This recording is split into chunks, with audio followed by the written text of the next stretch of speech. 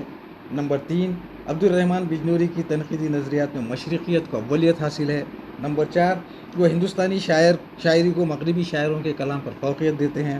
Number 5، انگریزی ادب اور دیگر زبانوں کے مطالعے نے ان پر اثر ضرور ڈالا، لیکن وہ کبھی اسے مروب نہیں ہوئے۔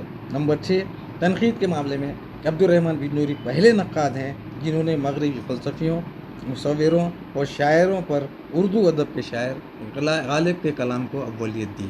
یعنی اس طریقے سے یہ کہا جا سکتا ہے کہ عبدالرحمن بجنوری نے اردو ادب، اردو شاعری اور غالب کو کہیں نہ کہیں ایک ایسے مرحلے پہ لا کے کھڑا کیا جہاں سے ہم غالب کو سمجھ بھی سکتے ہیں، ان کی کمزوریوں پر بھی اور ان کے اچھائیوں پر بھی ہم غور کر سکتے ہیں۔ یعنی یہ ایک ایسی مشعل راہ ہے جسے آگے چل کر اردو تنقید کے لیے نیک شگون کہا گیا۔